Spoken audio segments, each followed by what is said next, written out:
Ladies and gentlemen, this is really big news. Project Veritas has won they've won the beginning of a long battle with the New York Times with their defamation suit going forward. So this is in the Washington Examiner, the New York Times' embarrassing defense in the Project Veritas case by Byron York. And this is today. It's big news that a justice of the New York State Supreme Court has allowed a libel suit by the conservative activist group Project Veritas against the New York Times to go forward. The outlet had asked the judge to throw out the suit, but in a 16-page opinion Friday, Justice Charles Wood ruled that there is, quote, a substantial basis in law to proceed, and that Project Veritas, quote, is entitled to try to establish whether the New York Times writers were purposely and or recklessly inaccurate, sloppy, or something less. So, you already have the Washington Post settling with Nicholas Sandmann. You have an overt, not just bias, it's a public relations monstrosity that masquerades as journalism. So I'm not just talking about the New York Times. I'm talking about the New York Times, the Washington Post, the Daily Beast, BuzzFeed, Vice, the New Yorker, the Atlantic, Vanity Fair, Esquire, Mother Jones, The Nation. They're all going to say, oh, this is journalism. They're going to give one viewpoint, and they're going to try to disparage and demean and undermine and try to besmirch. That's, I guess the word I could use. They're going to try in a public relations manner, all of them, all at once. If any one of the articles, if any one of the publications that I just mentioned and more did a story on Project Veritas, it would be negative. It would be, oh my goodness, they're spreading disinformation, favorable to conservatives.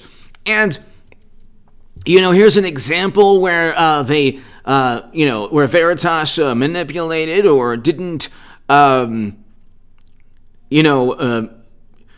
to engage in a deceptive story. That's all these outlets do. What they do is they further one viewpoint favorable to one political party. Hit subscribe to this channel right now. I'll read you the rest of this, but you have a New York State Supreme Court judge allowing a defamation suit to take place, and Project Veritas has to prove that there was intentional malice. They have to prove that several elements or statements within the article were inaccurate. Well, that's true. So they can already prove that. But then they have to prove that the journalist or the journalists that wrote the article or the editor that pushed for the article to be published did so knowing that the information was false. I don't think they're going to have a huge problem with that. So hit subscribe to this channel. You can read my writing on hagoodman.com, in The Hill, the Huffington Post Salon, the Jerusalem Post, the Federalist, the Roanoke Times, other publications. You can see my debates on hagoodman.com. If you want to support my voice long term, my Patreon is below. What Project Veritas does is very similar to what CNN or investigative journalists do all the time. Except what they do is they provide evidence. So what Veritas does is they'll provide an actual footage, undercover footage, audio and video of people incriminating themselves, of people explaining, hey, yeah, you know what, I was paid to do this, or we're gonna publish this even though it's not true, that type of thing. Or with CNN, there was one of the company-wide calls talked about doing everything possible to suppress President Trump's message. So you have CNN, the trusted name in news, and Veritas comes out with videos basically exposing all the higher-ups at that company as simply wanting one thing. We already knew, everybody knew what side of the political divide CNN is on. But you didn't hear it from the decision makers. And by the way, CNN had a racial discrimination lawsuit, as did other wonderful liberal, morally superior liberal either publications or networks. It's not difficult. You could just type in racial discrimination lawsuit and then, CNN, pick your publication on the left. There are a number that not only have had to deal with those types of suits, but it shows you how hypocritical and duplicitous they are. They pontificate on that topic, while at the same time, in court, you better believe they're going to defend themselves at all costs. So it's a great many liberal publications, what they do is they pontificate and they preach and they try to convey this image of moral superiority when at the same time they're engaged in the most despicable behavior. What they'll do, if it's Veritas or anyone, either on the left or right, the Daily Beast wrote an unethical hit piece on me riddled with inaccuracies. Why? Because I was on the left. I was the biggest Bernie Sanders booster on the internet, according to the Huffington Post, the unofficial scribe of Sanders' most hardcore voters, according to the Washington Post. I didn't even speak to the quote-unquote journalist who wrote that hit piece, because I knew it was a hit piece. It was done simply because I was too far to the left. And I've had, articles about me in other publications, too, simply because they didn't like my vantage point. And that's what they do. They try to attack the messenger. In my case, it just amplified my voice, because I only deal with fact. I read articles, and I'm in pristine... my relationship with YouTube is pristine because I'm reading articles from the very publications that wonderful, morally superior liberals find reputable. So I read from the Washington Post, from CNN, from MSNBC, from the New York Times, from Vanity Fair, and I can, just from the information that's being published in these publications that devote their existence to taking down Trump, you can find a whole lot of information every single day that vindicates President Trump. Okay? Their obsession with the Steele dossier and all of the publications I named is an example. They obsessed over a dossier that was purchased by Clinton and the DNC that had nothing but false information. Washington Post the other day, fabricated quotes. But see, what James O'Keefe is a hero because he provides evidence. And when they say, "Oh, it's deceptive, it's manipulated," do you want to know how difficult it is for journalists? How difficult it was for journalists the past 4 years to just go to the C-SPAN quote of President Trump? He never stated that the 1930s and 1940s Germans were fine people. Literally in C-SPAN, on the quote, in the video, on the C-SPAN site, he condemned them 3 different times that day. When you had articles in numerous publications saying he refused to condemn, he called them fine people. He called them fine people. It was like an 8th grade class picking on, a student. It was that type of mentality. And what they do all the time is, if a journalist from the New York Times wants to talk to you because you've written something that perhaps gained steam, like my articles went viral in 2016 in The Hill, The Huffington Post, and Salon. So, and all the editors, by the way, that the editors at The Huffington Post that gave a stamp of approval on my writing are now in all the publications in many of the publications that I just named.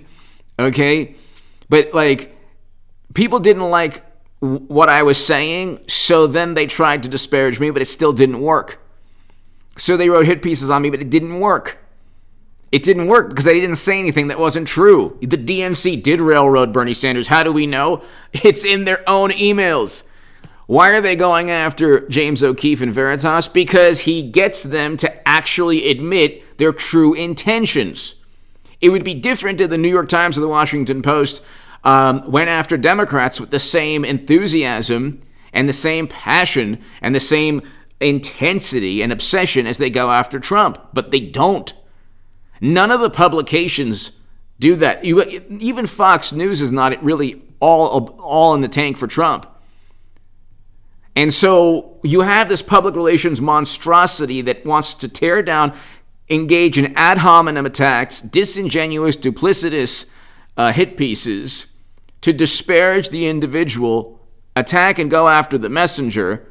And the message, like, for example, we'll just read you here. The Project Veritas lawsuit said there was nothing deceptive about the Project investigative report, nor did Project Veritas selectively edit or doctor any of the interviews or recorded conversations therein. It's not going to be that difficult to...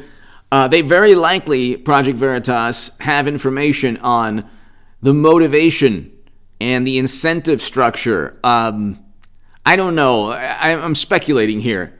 But it's obvious that if you work for any of the publications in the mainstream, your reason for your raison d'être, your livelihood is dependent upon disparaging any conservative voice or any left-leaning voice. So Tulsi Gabbard is given the same treatment as James O'Keefe.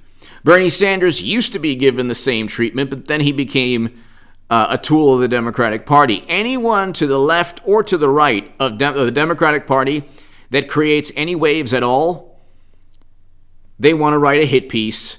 And the mentality of these publications is, well, we're going to ask an expert or a research study or an academic or a professor, and we're going to get only the most negative opinions about the people we don't like.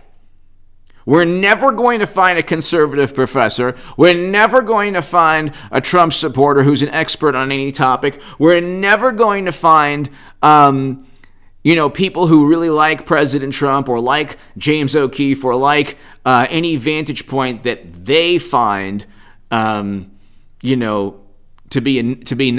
the New York Times, the Washington Post, or the Democratic Party find to be a negative viewpoint or a counterproductive or a problematic view or an awful viewpoint.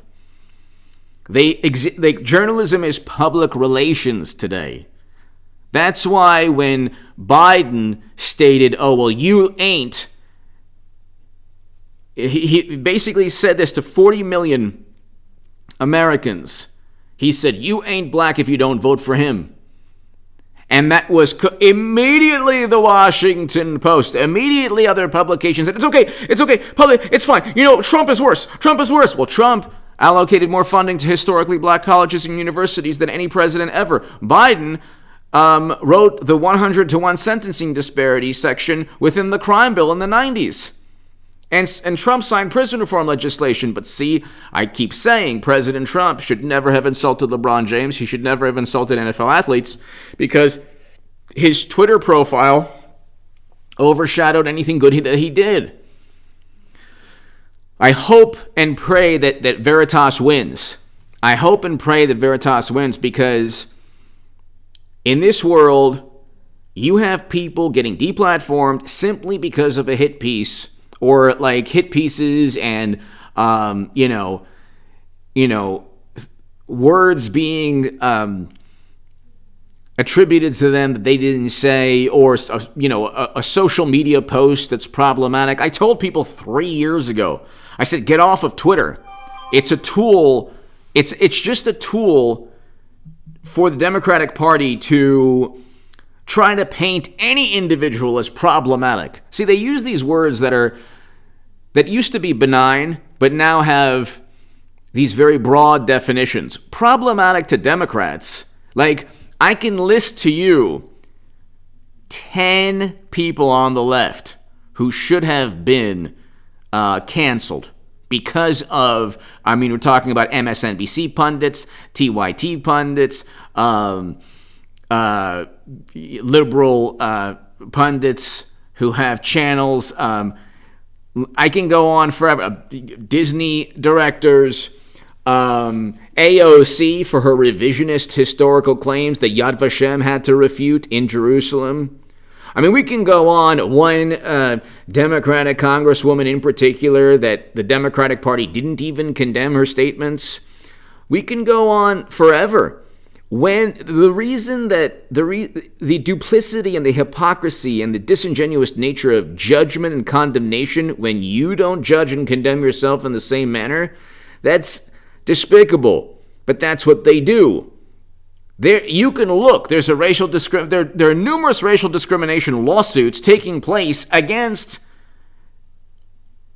let's say, broadcasting networks that pontificate on the topic of race. Democrats love,